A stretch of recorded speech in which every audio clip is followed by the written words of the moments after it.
하나님 아버지 좋은 주일에 또 이렇게 부성 육부로 모이게 하시니 감사드립니다.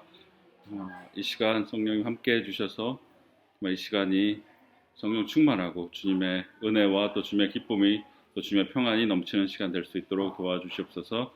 주님의 말씀을 나눌 때 이 말씀이 우리를 변화시키는 말씀 될 수 있도록 도와주시옵소서. 감사를 드리며 예수님의 이름으로 기도합니다. 아멘.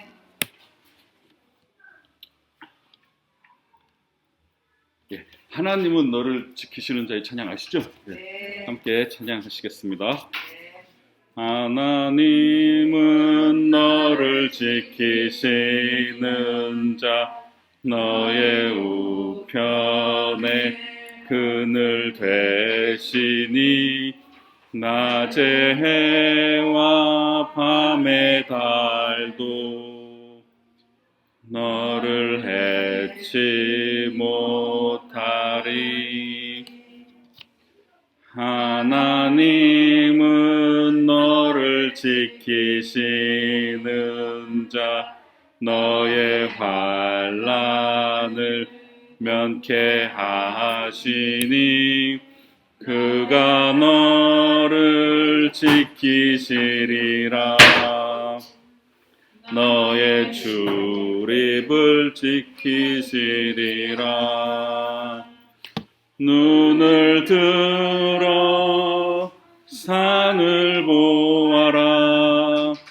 너의 도움 어디서 오나. 천지 지으신 너를 만드신 여호와께로다. 예, 한 번 더 찬양하시겠습니다. 하나님은 너를 지키시는 자, 너의 우편에 그늘 되시니 낮의 해와 밤의 달도 너를 해치 못하리. 하나님은 너를 지키시는 자, 너의 환난을 면케하시니 그가 너를 지키시리라. 너의 출입을 지키시리라. 눈을 들어 산을 보아라.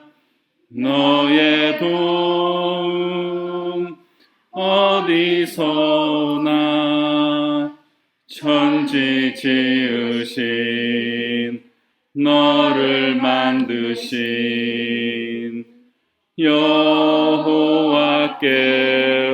여호와께로다. 눈을 들어 산을 보아라.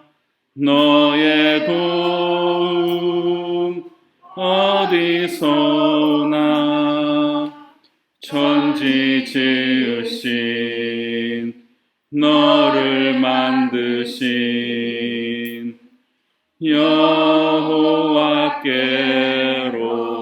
여호와께로다. 아멘. 예, 고린도전서 이제 6장 12절부터 보도록 하겠습니다. 이제 고린도전서 6장 12절부터는 무슨 내용이 나오느냐? 지난주 혹시 앞에 무슨 내용 나왔었는지 기억나십니까? 11절까지 기억 안 나시죠? 예, 다행입니다. 기억이 안 나야 됩니다. 예. 예, 그러니까 어서 오십시오. 지난주에 교회 성도들끼리 재판이 붙었다고 그랬죠. 예. 교회 안에서 해결을 못하고 왜 교회 밖에 법정에다 그걸 가지고 갔느냐 그러면서 바울이 이제 막 야단을 쳤었죠. 그러면서 교회 일은 교회 내에서 해결해라. 그런 사소한 거 갖고 왜 법정에 가느냐 그랬었죠. 그런데 이제 다시 12절부터는 내용이 또 바뀝니다. 그래서 이제 음행 문제가 다시 나옵니다. 그러니까 5장에서 음행 문제가 얘기가 나왔었거든요. 교회 안에 이렇게 근친상간하는 사람이 있었다 이 얘기 나왔었는데, 이제 또 6장에서는 재판 얘기를 하다가 이제 다시 6장 뒤로 가면서 다시 음행 문제로 이제 돌아갑니다. 그래서 이제 우리 그리스도인들에게 이 몸이라는 게 어떤 의미를 갖느냐, 이 몸을 우리가 어떻게 다뤄야 되느냐, 그런 문제를 이제 바울이 얘기를 합니다. 근데 이제 고린도 교인들이 음행 문제에 왜 이렇게 휩쓸게 됐느냐, 몇 가지 이유가 있는데, 당시 고린도 분위기가 그랬답니다. 당시 고린도 분위기는 뭐 창녀들 찾아가고 이런 걸 별로 사회적으로 비난하는 분위기가 아니었다고 합니다. 그리고 당시 이제 그리스 사람들이 무슨 생각을 가지고 있었냐 하면은 어려운 말로 영육 이원론이라고 부르는 건데, 조금 이따가 이건 설명을 드리겠습니다. 그 다음에 이제 세 번째로는 이제 하나님 믿고 예수 믿고 자유롭게 됐으니까 이 자유는 맘대로 해도 되는 자유다라고 이제 좀 잘못 생각을 했던 이유도 있습니다. 그래서 방금 영육 이원론이라고 말씀을 드렸는데, 그게 뭐냐면 영혼하고 육체하고, 우리 인간의 영혼과 육체가 있지 않습니까? 근데 영혼과 육체가 아무 상관없이 둘이 그냥 따로 있다라고 생각을 한 겁니다. 그러면서 영혼은 좋은 거고 육체는 나쁜 거라고 생각을 했습니다. 그래가지고 이 영혼은 육체 안에 이렇게 갇혀 있다 생각을 했습니다. 그러니까 육체가 감옥 같은 거죠. 이 영혼을 이렇게 붙잡고 가둬놓고 있기 때문에, 그러니까 이 영혼이 육체로부터 벗어나야지 잘 되는 거라고 이렇게 생각을 한 거죠. 말하자면 탈출을 해야 된다. 그러니까 그래서 당시에 이제 그 그리스 지역에서 했던 말들 중에 뭐 육체는 무덤이다, 뭐 이런 말도 있었다고 합니다. 육체는 무덤이다. 그리고 나는 송장에 구속되어 있는 불쌍한 영혼이다. 이런 말들이 다 우리 육신을 되게 안 좋은 걸로 본 겁니다. 이 사람들은. 그러면서 이제 영혼하고 육체하고 이렇게 완전히 서로 다른 거고, 그러면서 영혼은 좋은 거고 육체는 나쁜 거고, 이렇게 생각을 하다 보니까 당시 그리스 사람들이 이제 두 가지 반응을 하게 됩니다. 영혼은 좋은 거고 육체는 나쁜 거니까 한 극단으로는 어떻게 되냐 하면은 육체가 나쁜 거니까 육체를 막 혹사시키는 겁니다. 그러면서 이제 육체를 막 뭐랄까요, 강하게 뭐 훈련을 시킨다고 그래야 될까? 육체적인 욕구를 자꾸 막 억압시키고 몸한테 못되게 구는 방향으로 간 극단이 있다면, 다른 한쪽으로는 영혼이 좋은 거고 육체는 중요한 게 아니니까 육체는 맘대로 해도 돼. 뭐 가서 창녀랑 음행을 해도 되고 뭐 해도 되고, 왜? 영혼에는 아무 영향을 안 미치니까. 그러니까 영혼하고 육체는 완전히 별개니까 육체는 맘대로 굴려도 돼. 이런 양쪽 극단의 생각들이 있었습니다. 그래가지고 이제 이런 극단적인 생각을 하는 사람들은 배고프면은 먹는 것처럼 내가 성적인 욕구가 있다? 그럼 나는 맘대로 음행을 해도 된다? 그래도 내 영혼은 아무 상관이 없다. 왜? 육체만 그런 거니까 라고 생각을 하는 사람들이 있었습니다. 근데 이런 생각이 기독교적인 생각일까요? 아닐까요? 당연히 아니겠죠. 자, 기독교에서는 영혼이 좋고 육체가 나쁘다고 가르치지 않습니다. 왜냐하면 창세기 1장 31절에 보시면 뭐라고 나오냐? 하나님이 지으신 그 모든 것을 보시니 보시기에 심히 좋았다라고 그러셨습니다. 그러니까 하나님이 영혼만 만드셨을까요? 아니죠. 하나님이 영혼도 만드셨고 육체도 만드셨죠. 그러니까 하나님이 만드신 모든 것은 선하기 때문에 영혼도 선한 것이고 육체도 선한 것입니다. 그리고 디모데전서 4장 4절에서도 하나님께서 지으신 모든 것이 선함에 그러셨거든요. 그러니까 영혼, 육체 모두 다 선하다는 게 우리 기독교의 입장이지, 영혼은 소중하고 육체는 나쁜 거다라는 것은 우리 기독교의 그 신앙이 아닙니다. 그래서 한편 그런 생각을 했기 때문에 고린도 교인들이 이제 음행에 많이 빠졌었고, 또 하나의 이제 음행에 빠졌던 이유가 이제 아까도 말씀드렸지만 그리스도인의 자유라는 게 마음대로 할 수 있는 자유라고 생각을 했습니다. 이 사람들이. 그래서 마음대로 해도 된다고 생각을 하니까 이 성 문제에 대한 이해가 또 양극단으로 막 나타나게 됩니다. 그래서 한쪽으로는 마음대로 해도 되니까 나는 마음대로 살겠다. 방종과 타락의 길로 가는 사람들이 생겨났습니다. 그래서 도덕 같은 거 필요 없다. 나는 자유로우니까 자유롭게 살겠다. 이런 사람들이 있는 반면에 또 한쪽으로는 너무 또 극단적으로 금욕주의에 빠지는 사람들도 생겨났습니다. 그래서 모두 안 되고 참아야 되고 욕구는 나쁜 거고, 그러니까 양쪽 극단으로 이렇게 가니까 바울은 이제 둘 다 잘못된 거다라고 하면서 이제 그 사이에 좁은 길을 이제 말을 해주려고 합니다. 그래서 6장 12절에서 14절 말씀을 우리가 함께 읽어보겠습니다. 모든 것이 내게 가하나 다 유익한 것이 아니요 모든 것이 내게 가하나 내가 무엇에든지 얽매이지 아니하리라. 음식은 배를 위하여 있고 배는 음식을 위하여 있으나 하나님은 이것저것을 다 패하시리라. 몸은 음란을 위하여 있지 않고 오직 주를 위하여 있으며 주는 몸을 위하여 계시느니라. 하나님이 주를 다시 살리셨고 또한 그의 권능으로 우리를 다시 살리시리라. 아멘. 세번역 성경으로 한 번 더 읽어보겠습니다. 모든 것이 나에게 허용되어 있습니다. 그러나 모든 것이 유익한 것은 아닙니다. 모든 것이 나에게 허용되어 있습니다. 그러나 나는 아무 것에도 제재를 받지 않겠습니다. 음식은 배를 위한 것이고 배는 음식을 위한 것입니다. 그러나 하나님께서는 이것도 저것도 다 없애버리실 것입니다. 몸은 음행을 위하여 있는 것이 아니라 주님을 위하여 있는 것이며 주님은 몸을 위하여 계십니다. 하나님께서 주님을 살리셨으니 그의 권능으로 우리도 살리실 것입니다. 아멘.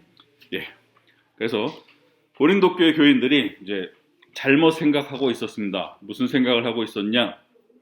모든 것이 내게 가하다. 나는 자유롭기 때문에 모든 건 난 다 해도 된다. 이런 잘못된 생각을 하나 갖고 있었고요. 또 음식은 배를 위하여, 배는 음식을 위하여. 그러니까 먹는 거는 내 위장을 위한 것이다. 그러니까 육체에만 영향을 주는 것이다. 그러니까 영혼과 육체는 딱 분리되어 있기 때문에 육체는 마음대로 굴려도 된다. 이런 생각을 가지고 있어서 그러니까 이제 창녀와 음행하고 이런 것을 마치 그들이 자유롭게 해도 되는 것처럼 이렇게 자랑하고 그랬습니다. 그러면서 바울이 그런 건 이제 잘못됐다라고 이제 비판을 하게 되죠. 그래서 우리 그리스도교적인 기독교적인 자유라는 것은 모든 걸 마음대로 하는 게 자유가 아니다. 하나님이 기뻐하시는 것을 하는 게 자유로운 것이고, 그다음에 이제 또 몸에 대해서 몸은 마음대로 해도 된다라고 생각을 하니까 몸은 주를 위하여 있는 것이고 주는 몸을 위하여 있는 것이다. 그러니까 우리 그리스도인들의 몸은 우리 그리스도와 밀접하게 연관이 되어 있다는 얘기를 바울이 하게 됩니다. 그래서 12절부터 보시면은 모든 것이 내게 가하나 다 유익한 것이 아니요 모든 것이 내게 가하나 내가 무엇에든지 얽매이지 아니하리라. 이렇게 바울이 말씀합니다. 그러니까 고린도 교회 교인들이 모든 것이 내게 가하다. 그러니까 나는 뭐든지 해도 된다. 난 자유롭기 때문에 뭐든지 해도 된다. 그러니까 바울이 하는 말이 그렇지만 모든 것이 다 유익한 것은 아니다라고 바울이 얘기를 합니다. 그리고 또 고린도 교회 교인들이 모든 것이 내게 가하다. 다 해도 된다. 그러니까 바울이 그렇지만 나는 무엇에든지 얽매이지 아니한다라고 말씀합니다. 이게 무슨 얘기냐? 자, 이제 고린도 교회 교인들이 이제 모든 것이 내게 가하다라고 나는 자유롭다. 나는 뭐든지 해도 된다라고 말을 하면서 그러니까 이제 다 해도 되니까 육체적인 방종 막 방탕한 생활을 해도 된다. 막 이런 식으로 행동을 하면서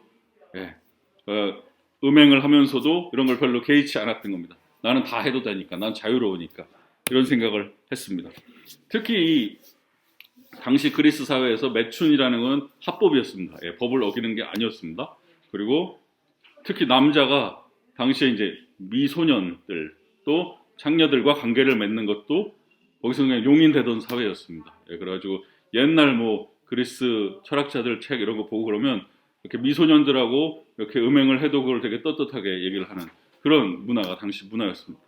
그래서 이 고린도 교회 교인들이 당시 뭐 사회보다 더 이렇게 타락하고 방종했다는 것이 아니라 그냥 그 사회적 기준에서 봤을 때는 그냥 정상적으로 보였던 그 정도 생활을 자기들도 그냥 하고 있다라고 어떻게 보면 얘기할 수 있는 겁니다. 당시 사회 분위기가 그랬다는 겁니다. 그러면서 이제 바울도 동의를 합니다. 그렇지, 그리스도인은 자유롭지, 모든 것이 내게 가하지. 바울도 동의를 합니다. 하지만 바울은 이제 거기다 단서를 붙이는 거죠. 자유롭지만 그 자유가 마음대로 해도 된다는 뜻은 아니다 라고 바울이 얘기를 하죠. 마음대로 모든 걸 다 해도 된다는 뜻이 아니라 단서 조항이 있는데 무슨 조항이냐? 첫 번째는 다 유익한 건 아니다. 하고 싶은 대로 다 하는 게 유익한 건 아니다. 그다음에 두 번째는 내가 무엇에든지 얽매이지 아니하리라. 얽매인다는 얘기는 왜 나오느냐? 좀 이따 살펴보겠습니다. 자, 그래서 모든 것이 가하다. 그리스도인이라면 모든 것을 할 자유가 있다. 하지만 모든 것이 다 유익한 것은 아니다. 이제 바울이 얘기를 했죠. 그러면 어떻게 자유가 방종이 되지 않으려면 어떻게 해야 될 것인가? 유익하지 않은 자유를 피하려면 어떻게 해야 될 것인가? 이제 바울이 그 부분을 얘기를 하는데, 그래서 그리스도인의 자유라고 해서 자유롭다고 해서 내가 죄를 지을 수 있는 자유가 있겠습니까? 그건 아니죠. 아니면 내가 자유로우니까 내 이웃에게 마음대로 상처를 줘도 되겠습니까? 당연히 아니겠죠. 그러니까 그리스도인의 자유는 마음대로 하는 자유가 아니라 선을 추구하는 자유가 되고 교회의 덕을 세우는 자유가 되어야 된다는 것이죠. 그러면서 바울은 자신이 모든 걸 다 할 수 있지만 할 수 있다고 해서 다 한 것이 아니라 자기가 하는 행동이 믿지 아니하는 사람들에게 이렇게 본이 되고 그 사람들에게 복음을 전할 수 있는 그런 행동이 되기를 원했고, 또 교회를 섬기는데 덕이 되기를 원했고, 또 그리스도와 동행하는데도 이렇게 그 길로 나아가게 하는, 그리스도와 함께 걷게 하는 그런 방향으로 자기가 행동하기를 원했죠. 그러니까 우리가 행하는 모든 행동, 우리가 하는 모든 말, 우리의 삶, 이런 것이 항상 다 유익한 건 아니라는 것이죠. 그래서 자유롭게 한다고 좋은 게 아니라 우리의 자유를 제한할 필요가 있다는 것을 바울이 얘기를 하는 것입니다. 그러면서 두 번째로는 내가 무엇에든지 얽매이지 아니하리라라고 말을 합니다. 그러니까 왜 얽매인다는 것은 뭔가의 어떤 권위에 이렇게 종속된다, 어떤 권위 아래 들어간다는 얘기인데요.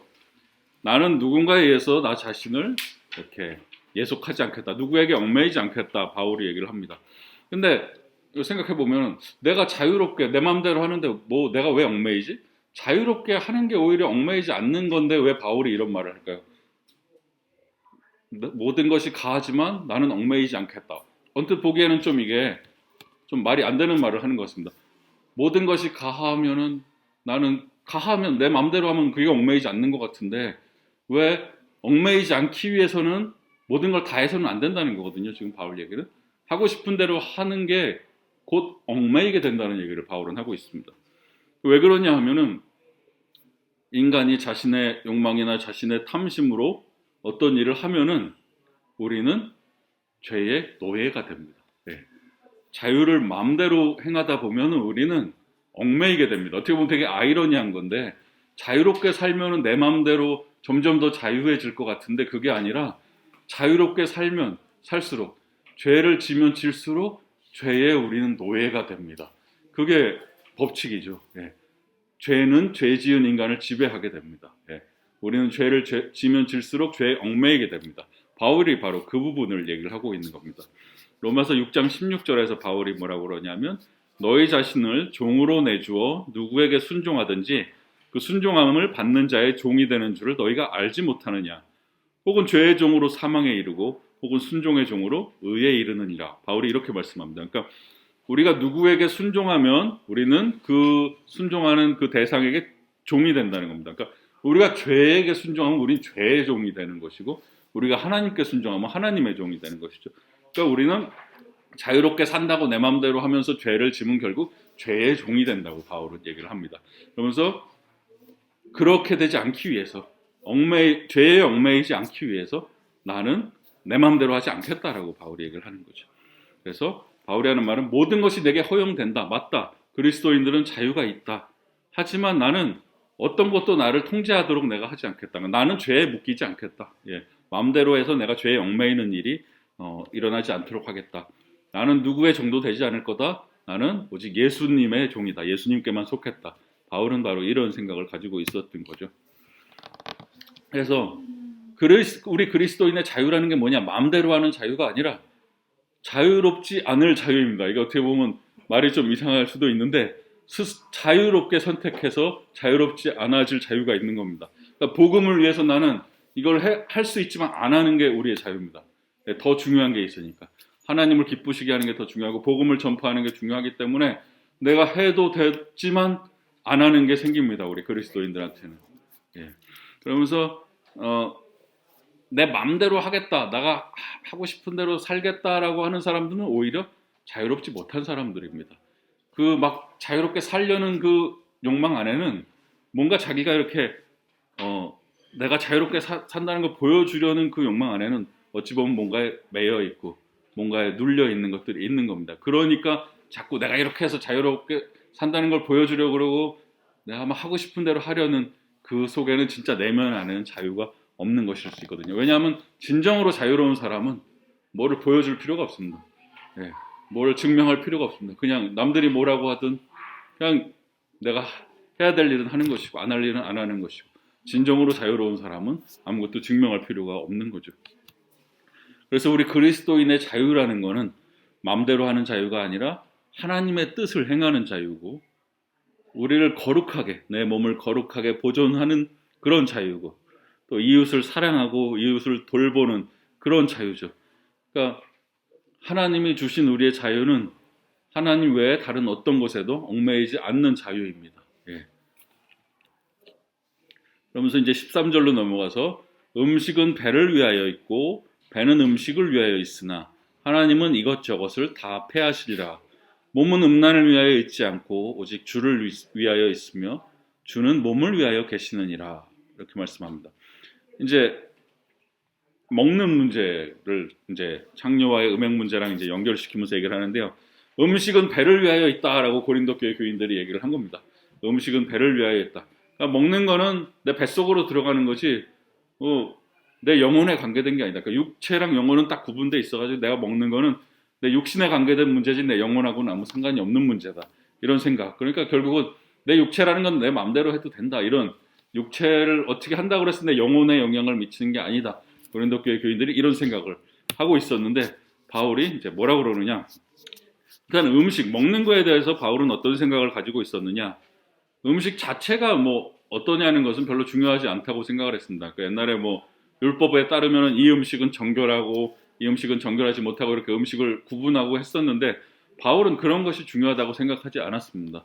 그래서 하나님께서 아까도 디모데서 말씀했지만 하나님께서 지으신 모든 것이 선함에 버릴 게 없다라고 바울은 생각을 했기 때문에 음식이라는 건 하나님께서 이 세상을 창조하시고 우리들을 먹으라고 준 거니까 음식은 뭐든지 먹으면 그냥 소화돼서 없어질 것이니까 뭐를 먹고 뭐가 안 먹고 이런 게 중요하지 않다라고 생각을 했습니다. 그래서 뭐 정결한 음식, 부정결한 음식 이런 것은 중요한 것이 아니라 뭐든지 먹을 수 있는 자유가 있고 먹는 건 그렇게 중요하다고 생각을 안 했습니다. 바울은.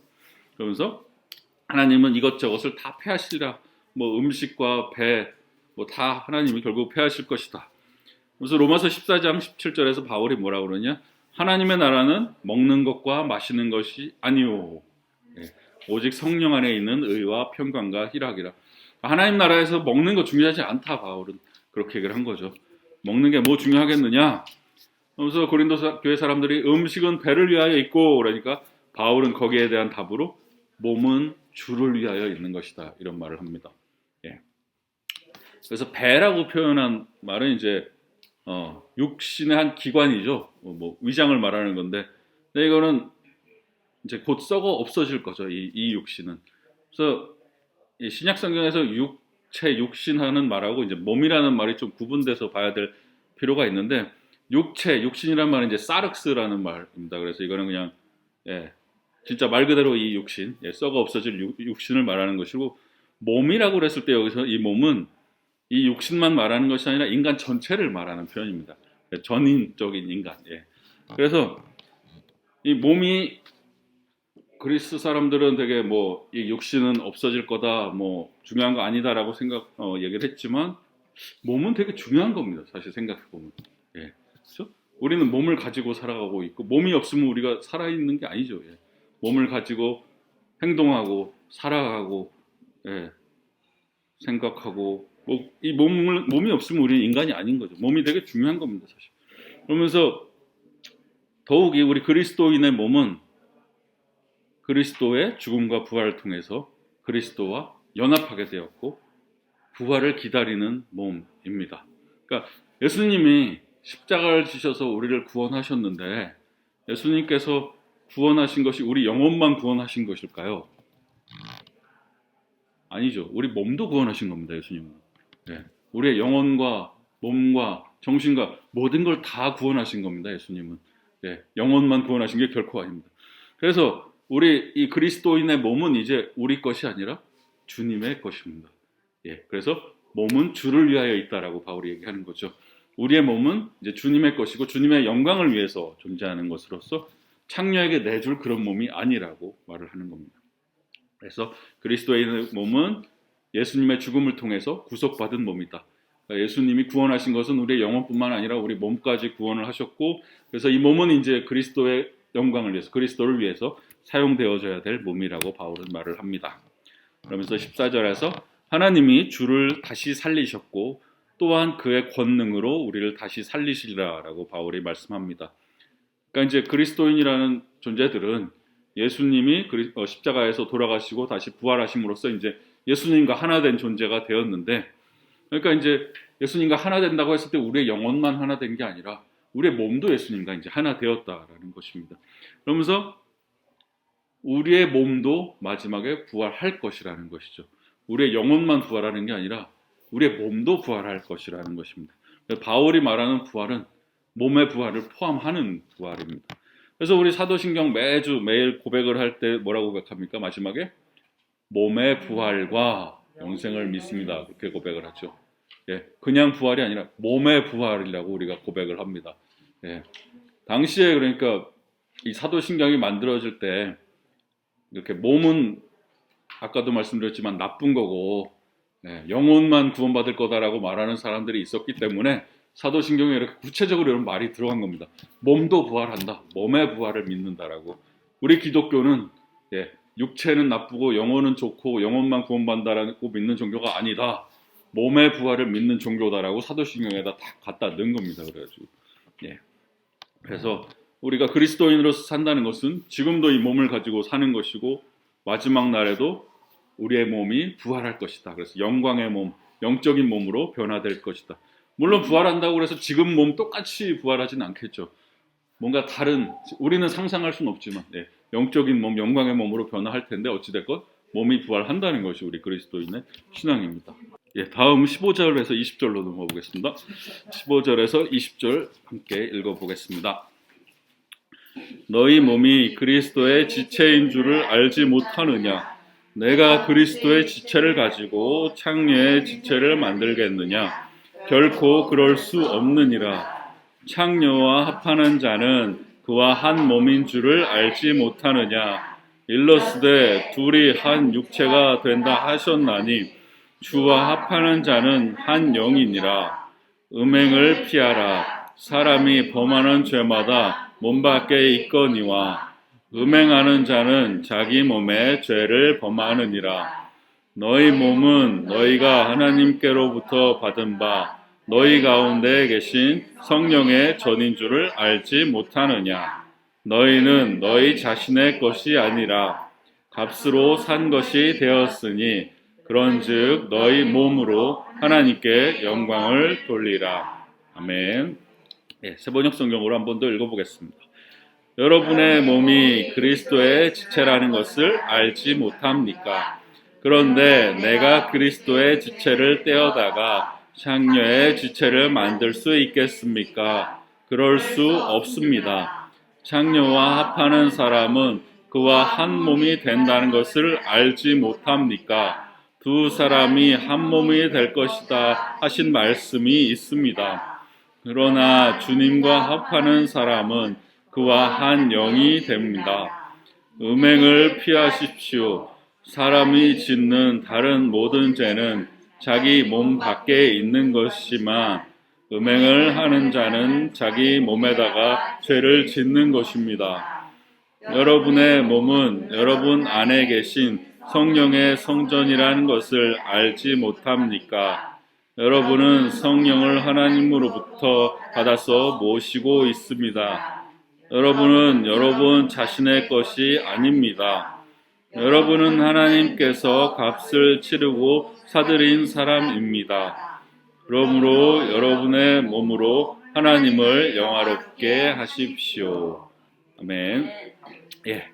15절에서 20절을 보시면은 너희가 알지 못하느냐 이 말이 세 번이나 나옵니다. 바울이 너희가 알고 있지 않냐? 이미 알고 있지 않냐? 이렇게 강조하는 거죠. 그래서 처음에는 그리스도의 지체를 창녀의 지체로 만들겠느냐 너희가 알지 못하느냐. 16절 가면은 창녀합하면 하나의 몸이 되는데 너희가 이걸 알지 못하느냐. 예, 그런 얘기하고요. 또 19절에서도 너희의 몸이 성령의 전인 것을 알지 못하느냐. 바울이 이렇게 얘기를 합니다. 예, 15절에서 너희 몸이 그리스도의 지체인 줄을 알지 못하느냐. 내가 그리스도의 지체를 가지고 창녀의 지체를 만들겠느냐. 결코 그럴 수 없느니라. 이렇게 말씀합니다. 너희 몸이 그리스도의 지체인 줄을 알지 못하느냐. 그러니까 우리 몸이 예수 그리스도의 수족과 같다는 겁니다. 그러니까 우리의 몸은 그리스도께 속한 것이다. 예, 이 얘기하는 거죠. 근데 우리 몸이 그리스도께 속했는데 이 몸을 가지고 음행의 자리에 가는 것은 우리를 더럽히는 것뿐만 아니라 그리스도를 더럽히는 그런 악한 행동이 된다는 것이죠. 그래서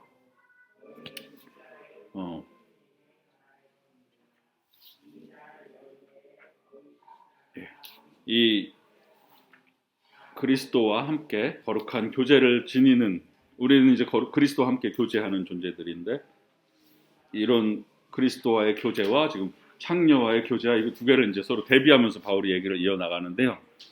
그러니까 창녀와의 음행이라는 것은 이제 뭘 먹는 거는 그냥 물질과의 관계지 않습니까? 그냥 먹는 것, 비인격 같은 게 없지 않습니까? 먹는 것은.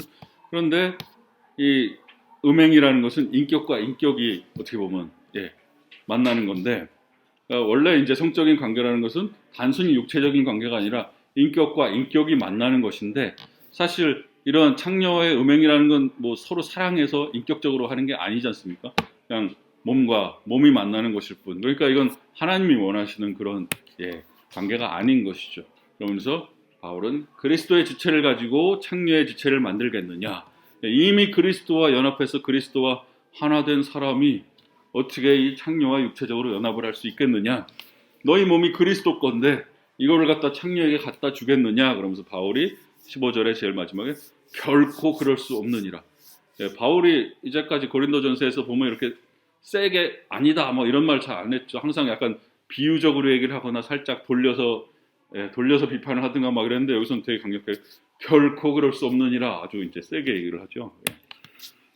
그래서 16절에서 창녀와 합하는 자는 그와 한 몸인 줄을 알지 못하느냐. 일러스되 둘이 한 육체가 된다 하셨나니. 창녀와 합하는 자, 여기서 합한다라는 말은 무슨 뜻이냐? 말 그대로 하면 한 대 딱 달라붙는다 이런 뜻입니다. 한 대 딱 달라붙는다. 그러면서 이제 그와 한 몸인 줄을 알지 못하느냐 여기서도 나오죠. 그러니까 자신이 뭐 이미 옛날에 가르쳐주지 않았느냐, 아니면 너네가 상식적으로 알지 않느냐, 이제 이런 뜻이겠죠. 그러면서 일러스되라는 거는 이제 바울이 항상 구약을 인용할 때는 앞에서 기록된 바라는 말을 썼었는데 여기서 이제 일러스되라고 하면서 구약을 인용합니다. 구약을 인용을 하는데 둘이 한 육체가 된다라는 구약을 인용합니다. 어디 나온 걸까요, 이게? 둘이 한 육체가 된다. 창세기에 보면 이제 아담과 하와를 창조하시고 하나님이 창세기 2장 24절에서 이러므로 남자가 부모를 떠나 그의 아내와 합하여 둘이 한 몸을 이룰지로다 하신 말씀 있죠. 그거를 이제 바울이 인용을 하고 있는 겁니다. 그래서 성적으로 결합한다는 것은 단순히 육체적으로만 결합하는 것이 아니라 인격적으로 하나가 되는 것이라는 것을 바로 창세기의 이 구절을 가지고 와서 바울이 얘기를 합니다. 그러니까 원래 하나님께서 결혼 제도를 만드신 이유가 바로 남자와 여자가 합하여 둘이 한 몸을 이루게 하기 위해서인데 창녀와 그렇게 음행을 한다는 것은 하나님이 만드신 이러한 창조 질서를 파괴하고 서로의 인격성을 모독하는 것이기 때문에 안 된다라고 얘기를 하는 것이죠. 그래서 그러니까 이 진정한 이 관계라는 것은 단순히 육체와 육체의 관계가 아니라 진정한 삶이 하나 되는 것, 인격과 인격이 만나는 것이라는 것을 얘기를 하고 있습니다. 그러면서 17절에서는 주와 합하는 자는 한 영이니라 이렇게 말씀합니다. 앞에서는 16절에서는 창녀와 합하는 자라고 얘기했는데 17절에서는 주와 합하는 자라고 말을 합니다. 그래서 합하다는 것은 아까도 말씀드렸듯이 한 대 딱 달라붙는 것, 그걸 말하는 거죠. 그러니까 주님과 딱 달라붙는 자는 주님과 한 영이 된다라고 말을 합니다. 앞에서 창녀와 합하는 자는 창녀와 한 몸이 된다라고 그랬는데 여기서는 주와 합하는 자는 주와 한 영이 된다라고 얘기를 하죠. 그래서 둘 다 같은 합하다라는 말을 사용하고 있죠. 그러니까 우리 그리스도인과 그리스도와의 그 하나됨이 그 부부간의 하나됨 같이 아주 가깝고 딱 달라붙는다라는 것을 표현해주고 있는 것입니다. 그리스도와 교회, 그리스도와 우리 그리스도인들은 그만큼 다 달라붙는 하나됨의 관계다. 그래서 성경에서 보면 그리스도를 신랑이라고 부르고 교회를 신부라고 부르는 경우가 많이 있지 않습니까? 그것처럼 남자와 여자가 결혼해서 진짜 딱 하나가 되듯이 그리스도와 교회는 딱 하나가 되는 거다라고 이렇게 표현을 합니다. 그러면서 18절에서 음행을 피하라. 사람이 범하는 죄마다 몸 밖에 있거니와 음행하는 자는 자기 몸에 죄를 범하느니라 라고 말씀합니다. 음행을 피해라. 예. 피하라는 것은 도망가라는 겁니다. 예. 바울이 말씀하기를 음행을 견디라고도 안 했고요. 예. 음행을 피하라고 말했습니다. 혹시 요셉 얘기 기억나십니까? 창세기에 요셉 보디발의 아내가 유혹을 하니까 어떻게 했죠, 요셉이? 예, 옷도 던져지지 막 도망갔죠. 그러니까 그게 바로 우리가 음행을 대하는 자세라는 것입니다. 그러니까 음행은 그 자리에 있음, 유혹의 자리에 있는데 내가 이거를 견디고 싸워서 이겨내는 게 음행이 아니야. 그렇게 이겨내는 게 아니라 도망가야 된다는 겁니다. 그런 유혹의 자리에서 이겨낼 사람 없다는 거죠. 피해서 도망가야 된다는 것입니다. 예. 그러면서 18절에 보시면은 음행하는 자는 자기 몸의 죄를 범하느니라. 그러니까 음행이라는 것은 자기 몸에다가 직접 죄를 범하는 것이다 라고 얘기를 하죠. 그래서 이 음행이라는 것은 인간의 마음의 어떤 그 욕구에서 시작을 해서 자기 육체도 더럽히고 다른 사람의 인격성마저 더럽히게 되는 아주 안 좋은 죄라는 얘기입니다. 그래서 내 몸에도 죄를 짓고 내 영혼에도 죄를 짓고 또 내 음행의 대상이 되는 이웃의 인격을 모독하는 그런 파괴하는 범죄인 것이고 더군다나 하나님께서 결혼이라는 것을 만드셨고 그 복을 주셨는데 그러한 하나님의 어떻게 보면 창조 질서를 거역하는 그런 죄악이 된다라고 바울은 말을 하고 있는 것입니다. 19절에서 너희 몸은 너희가 하나님께로부터 받은 바 너희 가운데 계신 성령의 전인 줄을 알지 못하느냐. 너희는 너희 자신의 것이 아니라 라고 말씀합니다. 우리의 몸을 성령의 전이라고 바울이 부릅니다. 기억해 보시면 앞에 고린도전서 3장에서 이 말이 한번 나왔었습니다. 3장 16절에서 너희는 너희가 하나님의 성전인 것과 하나님의 성령이 너희 안에 계시는 것을 알지 못하느냐라고 바울이 한번 얘기를 했었는데요. 이 3장에서는 강조점이 어디 있었냐 하면 교회가 하나님의 전, 성령의 전이다라는 강조였습니다. 그러니까 공동체가 성령의 전이다라는 말을 했던 것이고 여기 이제 6장 19절에서는 우리 그리스도인 한 사람 한 사람의 몸이 성령의 전이다라는 것을 강조하고 있는 것입니다. 3장에서는 교회 전체가 공동체로서 성령이 거하시는 곳이다라고 얘기했다면 여기서는 한 사람 한 사람의 이 몸이 바로 성령이 거하시는 곳이다라고 얘기를 합니다. 하면서 여기서 생각할 것은 바울이 지금 뭐라고 하고 있냐? 너희 몸은 너희가 하나님께로부터 받은 바 너희 가운데 계시니까 성령을 하나님께로부터 우리가 받아서 그 성령이 우리 안에 계시는데요. 그러니까 바울이 여기서 얘기하는 건 너희가 성령 받으려면 너희 몸을 거룩하게 해라 라고 말하는 게 아니고요. 성령 받기 위해서 거룩해져라가 아니라 성령 받았으니까 거룩해라 라고 말씀하는 겁니다. 그러니까 성령 받은 게 먼저입니다. 성령 받기 위해서 너희 거룩하게 해라 라는 목적을 얘기하는 게 아니라 너희가 이미 성령을 받았으니까 성령 받은 자답게 살아라. 그런 말을 하고 있는 겁니다. 성령의 전답게 너희 몸을 거룩하게 지켜나가라 라고 말씀을 합니다. 그래서 항상 보면 이 하나님의 역사라는 것이 우리가 뭐를 해서 하나님이 역사하시는 것보다는 하나님 먼저 우리에게 은혜로 탁 주시면은 우리는 거기에 응답할 수밖에 없는 것이죠. 사실 우리가 구원받을 때 우리가 뭐 해서 구원받았습니까? 우리가 먼저 뭐 예수 믿겠다고 결심해서 구원을 받았습니까? 뭐 스스로 뭐를 해서 구원을 받았습니까? 하나님 먼저 은혜로 구원을 주시면 우리는 거기에 응답하는 것이죠, 그냥. 항상 주도권은 항상 하나님이 갖고 계시고 하나님이 은혜로 우리가 뭐 성령을 받을 자격이 있어서 성령을 주십니까? 아니죠. 하나님 먼저 그냥 주시는 겁니다. 그럼 우리는 감사로 받을 수밖에 없는 거죠. 그렇죠? 항상 하나님이 먼저 행동을 하십니다. 그래서 19절 마지막 부분에 너희는 너희 자신의 것이 아니라. 예. 우리 몸이지만 이 몸이 우리 것이 아니라는 것입니다. 그러니까 하나님이 우리를 창조하셨고 하나님이 우리를 구원하셨고 이제 하나님의 영이 우리 안에 거하시기 때문에 우리 몸은 이제 우리 것이 아니다. 예. 우리는 단지 이 몸을 관리하는 사람들일 뿐입니다. 그래서 우리는 이 성령의 전으로서 우리 안에 계신 성령님을 잘 모셔야 되는 거죠. 성령님이 근심하게 하면 안 되고 성령님을 소멸시키지 말아야 할 책임이 우리에게 생기는 것입니다. 그래서 우리 그리스도인의 몸이라는 것은 바로 하나님의 영이 거하시는 성전으로서 우리의 몸은 거룩한 것이고 우리의 몸은 값진 것이 되는 것입니다. 그래서 20절에서 값으로 산 것이 되었으니 그런즉 너희 몸으로 하나님께 영광을 돌리라 라고 말씀합니다. 자, 왜 우리 몸이 우리 것이 아니라 하나님 것인가? 하나님이 값으로 샀다라고 하십니다. 그러니까 여기 바울은 여기서 값으로 샀다라는 표현을 하면서 당시에 이제 노예 제도, 노예에 대한 관습을 이제 얘기하고 있는 건데요. 비유로서 이제 얘기를 하는 건데 당시에 이제 노예들이 있었지 않습니까? 옛날에. 그러면 이제 새로운 주인이 노예를 값을 주고 삽니다. 네. 그러면 이제 값을 주고 산 사람이 주인이 되는 거죠. 다른 주인 밑에 있던 노예라도 뭐 새로운 주인이 돈을 주고 사면은 이제 새로운 주인 밑에 노예가 되는 것입니다. 근데 특히 당시에 이제 어떤 노예들 중에는 신전에 바쳐졌던 돈을 갖고 이렇게 노예를 사는 경우가 있었다고 합니다.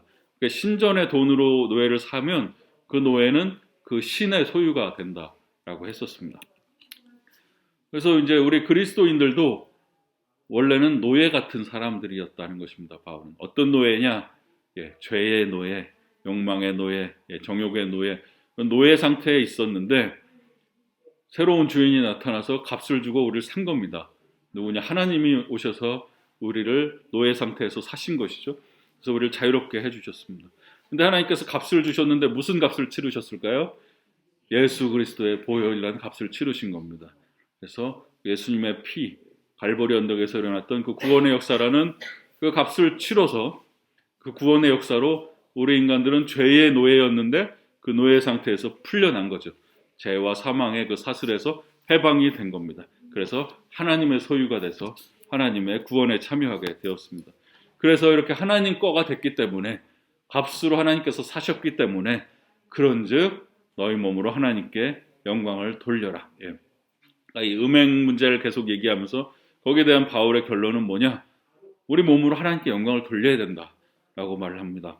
예수님의 십자가로 구원받은 우리 그리스도인들은 우리 몸을 성령이 계시는 전이기 때문에 거룩하게 보존해야 되고 무엇을 하든지 우리 몸으로 하나님의 영광을 위해서 살아야 한다라고 말씀을 합니다.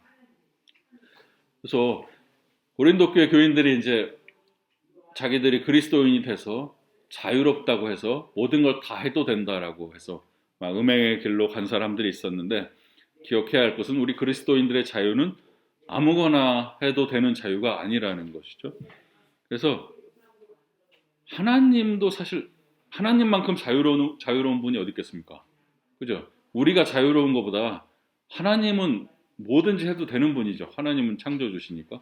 하나님은 자유로운 분이신데 하나님이 자유롭다고 하나님이 마음대로 하시지 않지 않습니까? 하나님 자유로우시면은 갑자기 막 지구를 거꾸로 돌릴 수도 있을 거고 어느 날 예, 그죠? 어느 날 갑자기 너는 예, 뭐 벼락을 맞아 그러니까 하나님이 자유가 있으시지만 하나님이 자유롭게 마음대로 안 하시잖아요. 왜 그러실까요? 사랑. 하나님은 자유보다 사랑이 더 중요하거든요. 네. 하나님의 자유는 사랑 안에 있는 자유입니다. 사랑과 떨어진 자유가 아닙니다. 하나님이 자유롭게 행하실 때는 항상 사랑 가운데 행하시는 거거든요. 그러니까 사랑이 동반되지 않은 자유는 하나님의 자유가 아니죠. 그러니까 우리의 자유도 마찬가지입니다. 우리가 자유롭게 뭐든 해도 되지만 사랑 없이 하는 그건 진정한 자유가 아닌 것이죠. 그래서 어거스틴이 뭐라고 그랬냐면은 하나님을 사랑해라. 그러고 나면 네가 하고 싶은 대로 해도 된다. 이렇게 얘기를 합니다. 먼저 사랑이 있으면 그 다음은 마음대로 해도 된다. 그러니까 사랑이 자유보다 더 중요하다는 거죠. 하나님을 사랑하는 마음으로 자유를 행한다면 우리가 나쁜 일을 행하지 않겠죠. 종교개혁했던 루터도 뭐라고 했느냐.